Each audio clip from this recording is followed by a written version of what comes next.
तो राघव चड्ढा कई बड़े खुलासे कर रहे हैं, कई बड़े आरोप लगा रहे हैं और कह रहे हैं कि जिस पॉलिटिकल पार्टी के साथ मैं जुड़ा था वो अब वैसी नहीं रही, यानी पूरी तरीके से बदल चुकी है। उसमें कुछ कॉम्प्रोमाइज्ड और करप्ट लोगों की ही पार्टी ये बनकर रह गई। इसी पर हम चर्चा करेंगे। हमारे साथ खास मेहमान जुड़ गए हैं। रत्नाकर सिंह जी प्रवक्ता हैं बीजेपी के, आपका स्वागत है। स्मिथ सिंह मान जी हमारे साथ जुड़ रहे हैं, प्रवक्ता हैं कांग्रेस के, आपका भी स्वागत है। डॉक्टर विपुल जी हमारे साथ जुड़ गए हैं, राजनीतिक विश्लेषक हैं, आपका भी स्वागत है। और निवान शर्मा आम आदमी पार्टी के प्रवक्ता हैं, आपका भी स्वागत। शुरुआत निवान शर्मा जी आप ही से कर लेते हैं।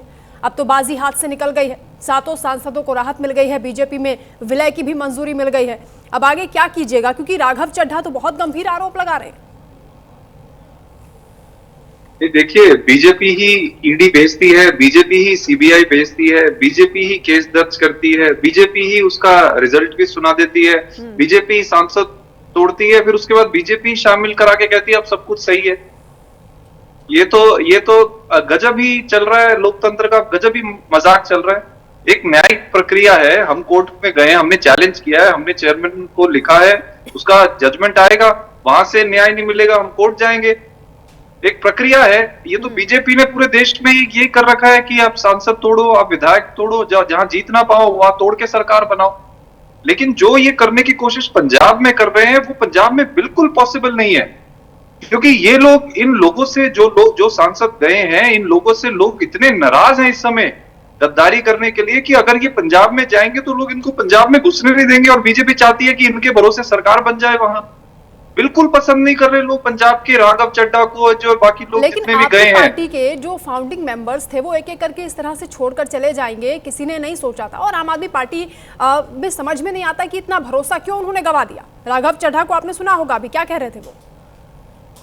नहीं, देखिए, राघव चड्ढा को तो आपको शायद अब पता लगा होगा, हम लोग को तो तभी पता लग गया था जब बीजेपी ने हम पे फर्जी केस किए थे, फर्जी रेड मारी थी, तभी राघव चड्ढा गायब हो गए थे। राघव चड्ढा नहीं चाहते थे कि वो बीजेपी के सामने खड़े हो, राघव चड्ढा ने तभी घुटने टेक दिए थे बीजेपी के सामने। हमें तो तभी पता लग गया था, लोगों को अब पता लगा है। आम आदमी पार्टी में ऐसे किसी भी, मित्तल हो, संदीप पाठक हो, अशोक सिंघल की आप बात कर रहे हैं, वो अशोक मित्तल की बात कर रहे हैं आप, उनके 15 दिन पहले ईडी की रेड हुई है, 15 दिन में उनका हृदय परिवर्तन हो गया, उनको बीजेपी पसंद आ गई। ईडी की रेड कराओ, नेताओं को डराओ, या तो 2 ऑप्शन बीजेपी नेताओं के सामने रखती है, या तो जेल चले जाओ या तो बीजेपी में आ जाओ।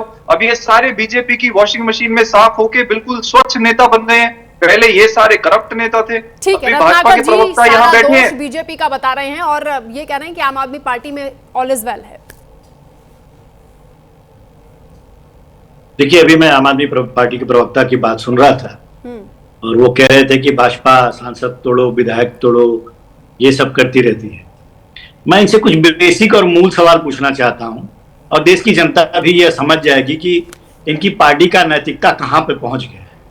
अब ये बताइए, आम आदमी पार्टी के जो फाउंडर मेंबर्स थे, बहुत सारे फाउंडर्स मेंबर्स थे, कुमार विश्वास थे, किरण जी थी, योगेंद्र यादव, प्रशांत भूषण, और अब जो है आपके राघव चड्ढा जी, ये तमाम जो फाउंडर मेंबर जो है वो उसको बीजेपी ने योगेंद्र यादव को तोड़ा या फिर कुमार विश्वास को तोड़ा। मतलब ये समझ में नहीं आ रहा है कि इन लोगों ने भाजपा के कहने से आपको छोड़ा या फिर आपका जो आइडियोलॉजी था, जो मूल तत्व था, ईमानदारी, कट्टर ईमानदारी, उससे आप हट करके आप कट्टर बेईमान बन गए, उसके लिए छोड़ा। पहले तो मैं ये पूछना चाहता हूं यहाँ पे आम आदमी पार्टी के प्रवक्ता जो बैठे हैं। दूसरी सबसे बड़ी महत्वपूर्ण चीज मैं कहना चाहूंगा, देखिए, अभी कुछ दिन पहले भगवंत मान का एक बयान आया था और उन्होंने कहा कि राघव चड्ढा जी जो है पंचायती नहीं जीत सकते, हमने उनको राज्यसभा बना दिया।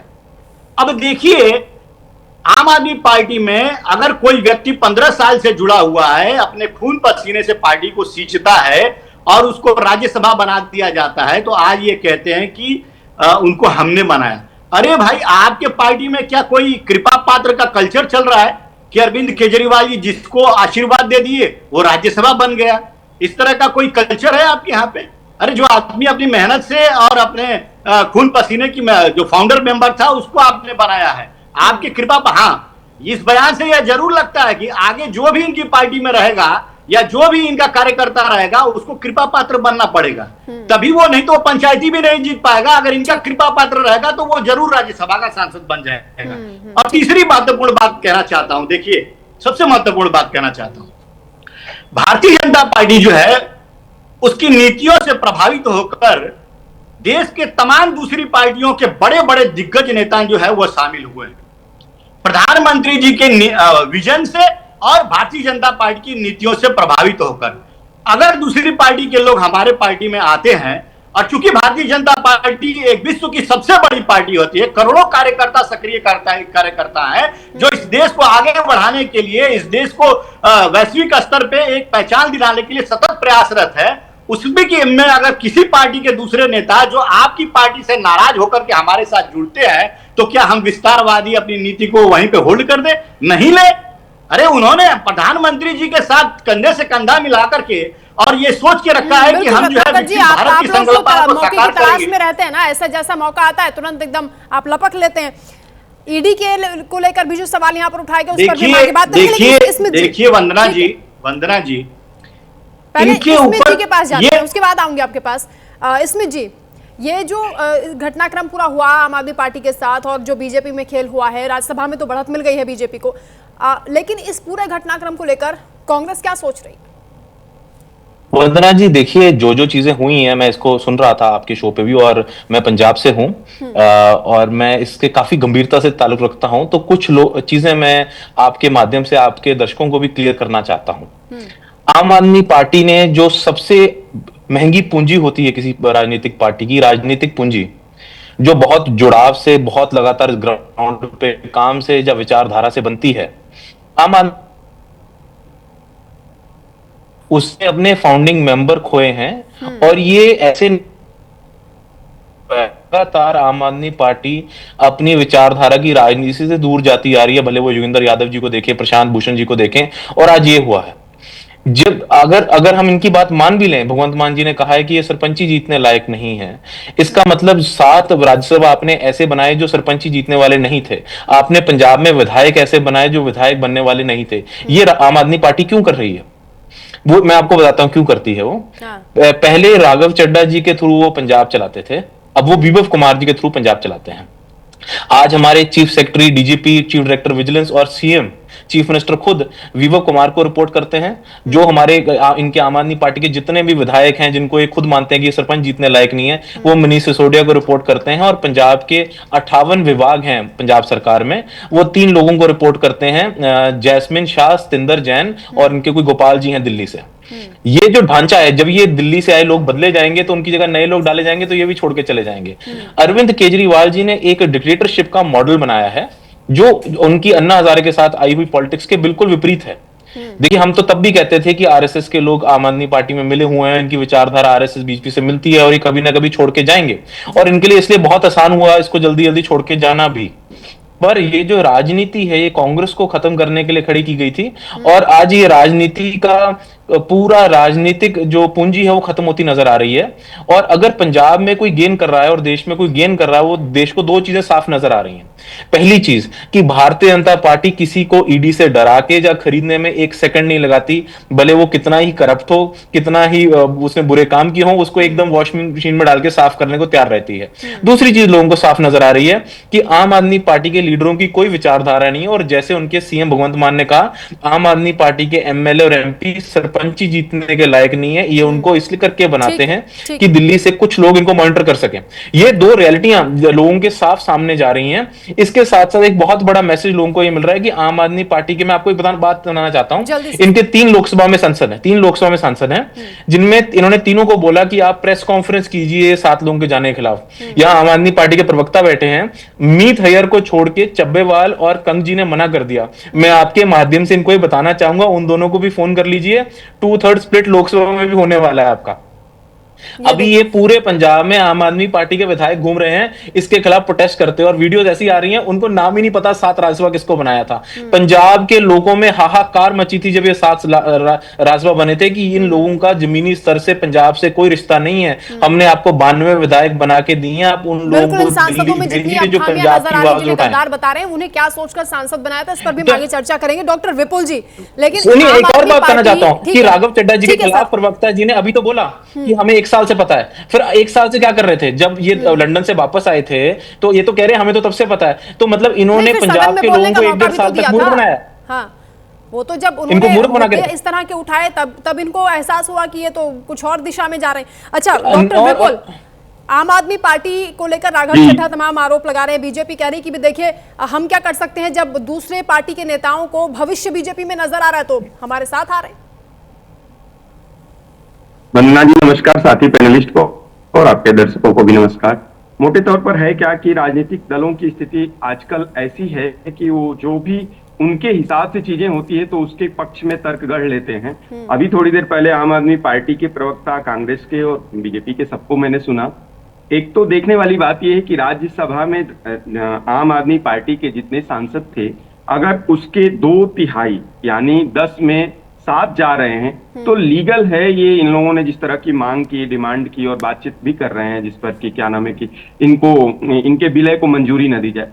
संविधान से ही तो मंजूरी दी जाएगी, संवैधानिक है और संवैधानिक प्रावधानों के तहत मंजूरी दी गई। दूसरी तरफ आम आदमी पार्टी के प्रवक्ता ने कहा कि उन्हें बहुत पहले से मालूम था, उन कदमों की आहट वो बहुत पहले से जान लिए थे राघव चड्ढा की। क्या सीधे तौर पर यह कहा जा सकता है कि एक व्यक्ति के नाते ऐसा हुआ है? क्या राघव चड्ढा की महत्वाकांक्षा ने ऐसा किया? क्या बहुत कुछ असहज करने वाला पार्टी के शीर्ष नेतृत्व की तरफ से कुछ नहीं है? ऐसा नहीं होता है। संभव है इन्होंने किसी सांसद का नाम लिया और कहा कि उनके यहाँ ईडी की रेड पड़ी थी। संभव है किसी एक दो सांसद संभव है कि किसी तरह के दबाव में आकर के ऐसा कर रहे हो या व्यक्तिगत महत्वाकांक्षा से कर रहे हो, लेकिन इस बात से भी कतई इनकार नहीं किया जा सकता है कि शीर्ष नेतृत्व से थोड़ी सी भी असहमति या थोड़ा सा भी अलग लाइन रखने वाले लोगों के लिए आम आदमी पार्टी में भी जगह नहीं है, जैसा कि परंपरागत तौर पर अन्य दलों में भी जगह नहीं हो सकती है। भारतीय जनता पार्टी के प्रवक्ता बैठ करके बहुत बढ़िया बातें कर रहे थे, लेकिन क्या संभव है क्या कि प्रधानमंत्री नरेंद्र मोदी से या अमित शाह से कोई असहमति जाहिर कर दे भाजपा का कोई सांसद किसी भी तरह की, छोटा सा भी? नहीं संभव है। मुझे लगता है कि आज के दिन में ये नहीं संभव है। पीछे किसी जमाने में यही भारतीय जनता पार्टी होती थी जिसमें अटल बिहारी वाजपेयी, लाल कृष्ण आडवाणी, मुरली मनोहर जोशी जैसे लोग थे, वहां संभवतः यह संभव हुआ करता था। किसी जमाने में कांग्रेस में यह संभव हुआ करता था, लेकिन आज कांग्रेस में भी यह संभव नहीं है कि कोई असहमति दर्ज करा दे। तो मोटे तौर पर, और मैं इससे भी कतई इनकार नहीं कर रहा हूं कि राघव चड्ढा की व्यक्तिगत आकांक्षा नहीं होगी। देखने वाली बात यह होगी वंदना जी कि राघव चड्ढा जिन जनता के जेन्युइन सवालों को लेकर के उसी संसद में गरजते थे, क्या भारतीय जनता पार्टी या सरकार में शामिल होने के बाद उस तरह के सवाल लेकर के आएंगे? अगर वो उस तरह के सवालों के साथ आते हैं तब तो समझ में आता है कि उनको चुनाव करना था ऐसी जगह का जहां वो सहज रह सके, असहज थे। लेकिन अगर उस तरह के सवालों के साथ संसद में खड़े होकर के नहीं बात करते हैं तो ये तय बात है कि व्यक्तिगत महत्वाकांक्षा को पूरा करने के लिए राघव चड्ढा आम आदमी पार्टी से बीजेपी में गए। लेकिन इन तमाम बातों के बावजूद मैं कहूंगा कि अरविंद भाई केजरीवाल या संजय सिंह और मनीष सिसोदिया को पार्टी के बारे में सोचना चाहिए कि लंबे समय तक एक राजनीतिक दल के तौर पर आम आदमी पार्टी को जिंदा रखना है तो व्यक्ति केंद्रित पार्टी नहीं बनाए। हालांकि सारे दलों की स्थिति लगभग यही है। कुछ पारिवारिक दल चल रहे हैं, हम सब जानते हैं कि मतलब तय है कि समाजवादी पार्टी का आज के 25 साल बाद कौन अध्यक्ष होगा। ये तय है कि राष्ट्रीय जनता दल का आज के 40 साल बाद कौन अध्यक्ष होगा। तेजस्वी का बेटा होगा, बेटी होगी, अखिलेश जी का बेटा होगा, बेटी होगी, या उनके बेटे के बेटे होंगे। मतलब किसी परिवार से ही कोई होगा। परिवारवाद पर सवाल उठाते हैं, लेकिन ये सारी पार्टियों पर लागू होता है। ठीक है, हाँ बोलिए रत्नाकर जी। हाँ, सब पे लागू होता है। नहीं, लेकिन ऐसे दलों के रहते हुए आम आदमी पार्टी एक नई ऊर्जा लेकर के आती है, एक नई उम्मीद लेकर के आती है बहुत आम लोगों की। मैं बहुत निरपेक्ष होकर के बात कर रहा हूँ, मुझे इससे कोई इनकार नहीं कर सकता है, चाहे स्मिथ सिंह हो, चाहे रत्नाकर जी हो, चाहे प्रवक्ता आम आदमी पार्टी हो, कि मैं निरपेक्षता से बात कर रहा हूं। इन दिनों मैं देख रहा हूं कि तमाम जगहों पर हमारे जैसे राजनीतिक विश्लेषक भी पार्टी का झंडा लेकर के चल देते हैं, वो मैं नहीं करता हूं। ठीक है, विपुल जी आगे बात करेंगे। रत्नाकर जी कुछ बोलना चाह रहे हैं? ठीक है सर, इस चर्चा को आगे बढ़ाएंगे। बोलिए रत्नाकर। ये तीनों लोग इनकार नहीं कर सकते हैं कि जब आम आदमी पार्टी का गठन हो रहा था तो सारी जनता भारत की एक उम्मीद से देख रही थी उस दल को।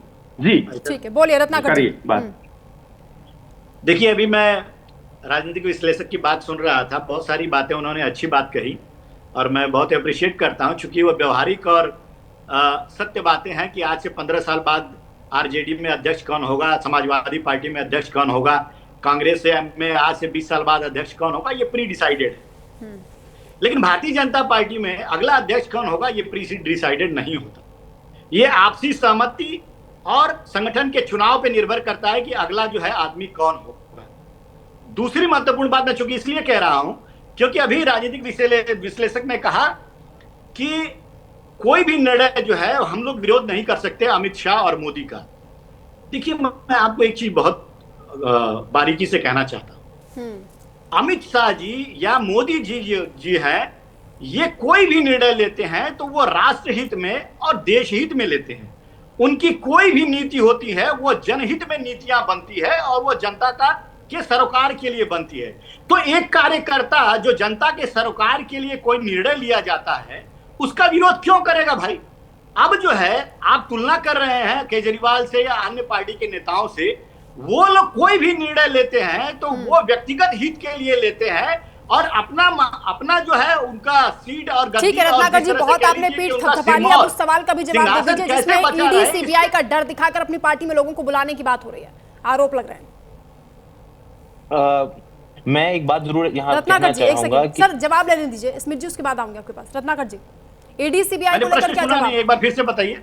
ईडी सीबीआई को लेकर जो आरोप लग रहे हैं कि आप लोग डर दिखाते हैं और इसीलिए मजबूरन नेता आपकी तरफ से ले जाते हैं दूसरी पार्टियों के। देखिए वंदना जी, आज जितनी भी विपक्षी पार्टियां हैं इनके पास कौन से मुद्दे हैं और किस मुद्दे पर आकर ये मोदी जी से लड़ाई लड़ेंगे? आज इनके पास कोई मुद्दा नहीं है, सिर्फ ले दे करके केंद्रीय एजेंसियों का हवाला दे करके कि हम केंद्रीय एजेंसियों का दुरुपयोग कर रहे हैं, उसी के ऊपर जो है ये कटाक्ष या निशाना बनाते हैं। मैं आपको कह दूं कि अगर केंद्रीय एजेंसियों का ही सहारा लेकर के अगर कोई चुनाव जीतता है तो ये बताइए कि कांग्रेस पार्टी 60-65 साल तक सत्ता में रही, उसके अधिकार में तो सारी एजेंसियां थी, फिर वो क्यों चुनाव हार गई भाई? कांग्रेस से काम नहीं करती है कि देश की जनता यह देखती है कि जनता के हित में और देश के हित में कौन काम कर रहा है। केंद्रीय एजेंसियों के सहारे या जो प्रशासन के सहारे कोई चुनाव नहीं जीतता है। अब बताइए पश्चिम बंगाल में हम जीत रहे हैं, हम क्या वहां पे एजेंसियों का सहारा लिए हुए हैं? वहां तो सरकार ममता बनर्जी की थी। अरे रिजल्ट तो आने दीजिए सर, कुशासन से उनके दावा कर रहे हैं पहले से आप इतनी बड़ी बातें उनके हिंदू विरोधी व्यवहार से जनता उनको सत्ता से उखाड़ फेंक रही है, इसलिए हम वहां पे जीतने की कवायद कर रहे हैं। जी ये कॉन्फिडेंस है या ओवर कॉन्फिडेंस है तो वक्त बताएगा। रत्नाकर जी रिजल्ट तो आ जाने दीजिए। ठीक है निवांश शर्मा जी, रिजल्ट आएगा 4 तारीख को, हम और आप मिलेंगे। मैं कुछ बोलना चाहूंगा। बिल्कुल मिलेंगे, बातचीत होगी। तंत्र में ही पार्टी कामना है मेरी, नहीं बचा, लेकिन रिजल्ट लगाते हुए सांसद दूसरी पार्टी में चले जाते हैं। निवांश शर्मा जी, जो पार्टी आप लोगों ने बनाई थी वो नहीं बची। मैं कुछ यहाँ बोलना चाहूंगा। देखिए मैं आपके सामने ये कहना चाहता हूँ कि आपने कहा कि कुछ 12-13 फाउंडिंग मेंबर्स चले गए। फाउंडिंग मेंबर्स चले गए तो जो मुरली मनोहर जोशी जी हैं बीजेपी के, वो कहाँ हैं आज? अभी उन्होंने कुछ दिन पहले कहा कि जो बीजेपी है वो बढ़ गई है। उम्र हो गई, कहाँ उम्र हो गई। आपके आडवाणी जी कहाँ है, वसुंधरा राजे जी कहाँ है, यशवंत सिन्हा जी कहाँ है? ये सब बीजेपी के वो लोग हैं जो आज बीजेपी से अपने आप को अलग कर लिया, क्योंकि बीजेपी जो है वो कायरों की पार्टी हो गई है, अब करप्ट लोगों की पार्टी हो गई है। ये रैलियां करते हैं, 70,000 करोड़ रुपए का घोटाला, उसके बाद उसी को अपनी पार्टी में शामिल करा के उप मुख्यमंत्री बना देते हैं। ये कहते हैं सिंचाई घोटाला, उसको अपनी पार्टी में शामिल करा के इतने भरोसेमंद लोग, केजरीवाल के इतने करीबी लोग, आपकी पार्टी की रणनीति बनाने वाले, संगठन को बढ़ाने वाले फाउंडिंग मेंबर्स क्यों एक एक बाद एक छोड़कर जा रहे हैं? और 7 सांसदों का आपको अंदाजा था? जिन 10 लोगों को देखिए, जिन 10 लोगों को आप जानते हैं वो ही आम आदमी पार्टी नहीं है। आम आदमी पार्टी के करोड़ों कार्यकर्ता हैं देश भर में। पंजाब में 50,000 लोगों ने ज्वाइन किया हमें पिछले 1 महीने में। सोचिए आप, 50,000 लोगों ने ऑफिशियल ज्वाइनिंग हुई है, जो बीजेपी से भी आए हैं, जो कांग्रेस से भी हैं। और जहां तक कांग्रेस की बात है, देखिए कांग्रेस तो ना 3 में ना 13 पार्टी में है जिन्हें जनता नहीं जानती है, आप ये कह रहे हैं निवांश शर्मा जी? सुनिए, हमें जनता को जानने वाले नहीं, हमें लोगों के बीच में रहने वाले लोग चाहिए। हमें जो है रहेंगे तो जनता खुद परिचित हो जाएगी, हमें जनता के मुद्दे उठाने वाले लोग चाहिए। देखिए सरपंच बनाने लायक नहीं थे सांसद, ठीक है, इस पर मैं आगे भी चर्चा करूंगी आपसे। एक चीज, ठीक है सर, वक्त की कमी, यहाँ पर एक रुक रहे हैं एक छोटे से ब्रेक के लिए, और ब्रेक के उस पार चर्चा इस बात को लेकर भी होगी कि आम आदमी पार्टी का यह हश्र क्यों हो रहा है और कांग्रेस बीजेपी को उसका क्या फायदा पंजाब में मिलेगा।